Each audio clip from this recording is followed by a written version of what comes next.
प्रिय छात्रों नमस्कार। आज हम लोग पढ़ने वाले हैं साधारण ब्याज। तो देखिए इसमें कुछ पहले देख लेते हैं क्या क्या होता है साधारण ब्याज में। साधारण ब्याज सबसे पहले हम सीखेंगे साधारण ब्याज कहते किसे हैं।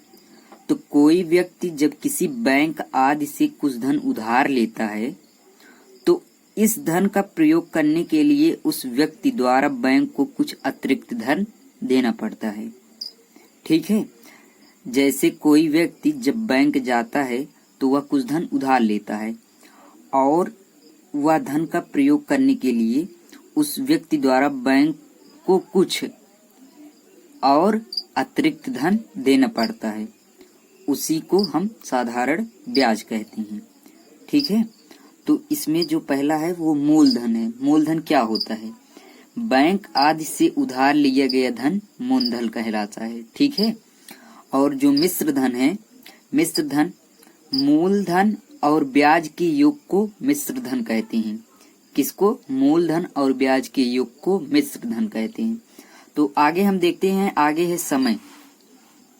समय का कहने का मतलब है जितने वर्ष या दिन के लिए उधार लिया जाता है, धन जितने वर्ष या दिन के लिए उधार लिया जाता है वह समय कहलाता है। और इसमें एक और है जो है दर। दर क्या होता है? ₹100 मूलधन पर प्रति वर्ष दी जाने वाली राशि को ब्याज की दर कहते हैं। ठीक है, तो यह क्लियर हुआ कि नहीं हुआ आप ये बताएंगे। देखिए मैंने बताया मूलधन, मूलधन का मतलब बैंक आदि से उधार लिया गया धन मूलधन कहलाता है। और मिश्र धन मूलधन और ब्याज के योग को मिश्र धन कहते हैं।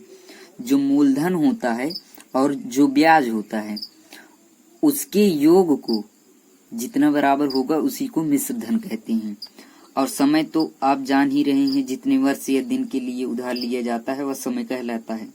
और दर है ₹100 मूलधन पर प्रति वर्ष दी जाने वाली राशि को ब्याज की दर कहते हैं। तो हम साधारण ब्याज के सूत्र को जानेंगे। आगे देखिए हम साधारण ब्याज के सूत्र को जानेंगे। तो साधारण ब्याज का जो सूत्र होता है मूलधन गुणे समय गुणे दर होता है।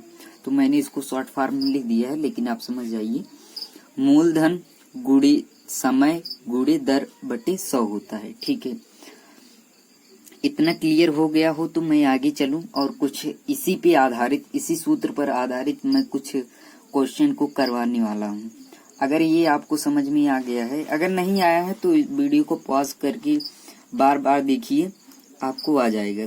आज हम साधारण ब्याज पढ़ेंगे और इस पे जो क्वेश्चन हैं जो बनते हैं उसको आज हम करेंगे। तो चलिए ले लेते हैं पहला क्वेश्चन। चलिए देखिए मैं पहला क्वेश्चन ले चुका हूँ। देखिए क्या है, एक व्यक्ति अपने मित्र से 600 रुपए उधार लिए। उसने उसे 8% वार्षिक साधारण ब्याज की दर से 8 महीने में लौटाने का वादा किया। उसे कितनी धन राशि वापस करनी है? तो सबसे पहले ऐसे क्वेश्चनों में हम क्या करेंगे, सबसे पहले जो दिया हुआ होगा उसको हम लिख लेंगे। ठीक है, तो जो हमारा जो मूलधन है कितना है, वो हमारा मूलधन है 600 रुपए। उसको यहाँ पर लिखेंगे मूलधन बराबर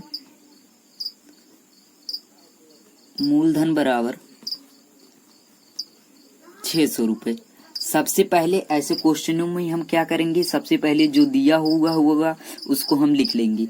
यहाँ पर मूलधन दिया गया था, अब उसके आगे देखते हैं क्या दिया हुआ है। उधार लिए उसने उससे 8% वार्षिक ब्याज की दर से। देखिए दर कितना आ गया, दर बराबर हो गया 8%। ठीक है, 8% हो गया। और क्या कह रहा है, वार्षिक साधारण ब्याज की दर से 8 महीने में लौटाने का वादा किया उसने। ठीक है, तो हमारा समय कितना हो गया, समय बराबर कितना हो जाएगा, समय बराबर 8 महीने। इतना क्लियर हुआ? अगर क्लियर हुआ हो तो मैं आगे चलूं। 8 महीने हो गया।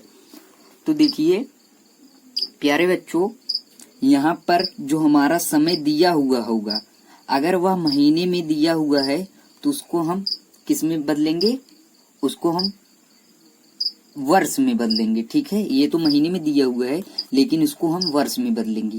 वर्ष में बदलने के लिए हमें क्या करना होगा, सिर्फ इसमें 12 से भाग दे देना होगा। जो चाहे जितना महीना हो उसमें से हम 12 से भाग दे देंगे तो वह वर्ष में बदल जाएगा। तो समय को वर्ष में बदलने के लिए 8/12 कर देंगे। तो यह देखिए 4 एकम 4, यहाँ पर 1 आ जाएगा और 4 3 12। ठीक है, यहाँ पर डायरेक्ट में काट दिया, और वैसे तो 2 से भी कट सकता था लेकिन उत्तर यही आएगा। कितना आ गया, 1/3 आ गया। हमारा समय कितना आया, समय बराबर समय तो अब आ गया ना। देखिए यहाँ पर वर्ष में हो गया, वो तो महीने में था इसीलिए हमने इसको वर्ष में बदल दिया।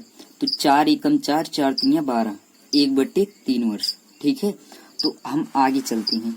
आगे देखिए क्या करें, यहाँ पर देखिए हमारा समय जो है थोड़ा गलती हो गई, यहाँ पर 2/3 आएगा। ठीक है, 4 दूना 8, 4 3 12, थोड़ी सी मिस्टेक हो गई, इसको बना लीजिए।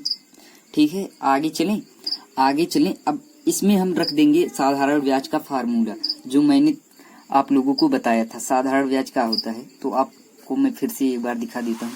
मैंने बताया था साधारण ब्याज बराबर क्या होता है, मूलधन गुणे समय गुणे दर बटे 100।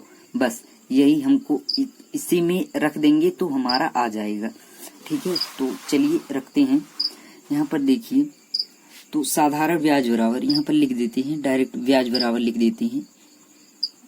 ब्याज बराबर मूलधन, इसको शॉर्ट फॉर्म में लिख देते हैं, आप समझ जाइए, गुणे दर गुणे समय बटे 100।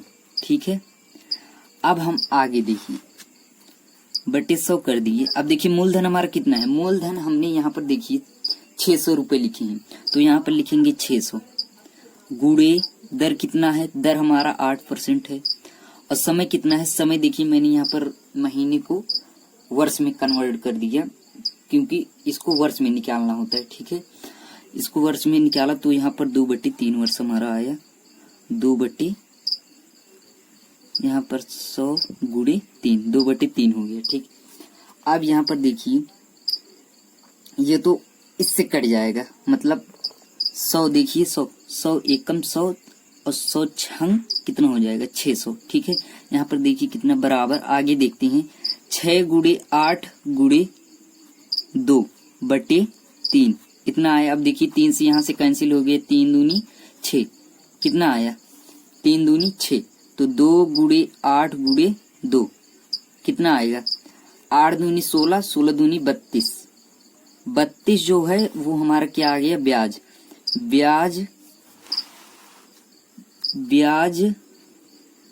ब्याज बराबर कितना आ गया, ब्याज बराबर 32 आ गया। ठीक है, अब इसमें देखिए, यहाँ पर देखिए उसे कितने वर्ष के लिए, 2/3 वर्ष। अब इसमें तो कुछ मिश्र धन भी लगा हुआ होगा ना, तो ये तो हमारा ब्याज आ गया। अब हमें पूछ रहा है वह 8 महीने बाद तो वो लौटाने का वादा किया था, उसी को हम निकालेंगे। तो यहाँ पर ब्याज बराबर 32 आ गया और हमारी धनराशि कितनी थी, 600। अब इसको हम दोनों को जोड़ देंगे तो कितना, तो मैंने एक फार्मूला और बताया था आप लोगों को, देखिए आपको आ रहा होगा ध्यान में। मैंने बताया था मिश्र धन बराबर क्या होता है, मिश्र धन बराबर होता है मूलधन और ब्याज के योग को मिश्र धन कहते हैं। ठीक है, और यहाँ पर देखिए हमारा ब्याज जो है वो 32 आ चुका है और हमारा जो मूलधन है वो 600 रुपए है। तो मिश्र धन बराबर, क्योंकि उसने 8 वर्ष के लिए अपने दोस्त को क्या दिया था, 8 महीने के लिए लौटाने का वादा किया था। तो ब्याज जितना होगा और जो मूलधन था जो जितनी राशि होगी जोड़ने पर वह उतनी राशि उसको वापस करेगा। तो यहाँ पर देखिए मिश्र धन बराबर मूलधन धन ब्याज। ठीक, मूलधन कितना है हमारा, मूलधन हमने लिखा था 600 रुपए और ब्याज हमारा कितना आया, 32। ठीक है, अब इसको हम जोड़ देंगे तो कितना हो जाएगा, 632। तो वह कितने रुपए वापस करेगा, वो अपने दोस्त को 632 रुपए वापस करेगा। तो और क्वेश्चन हम कराएंगे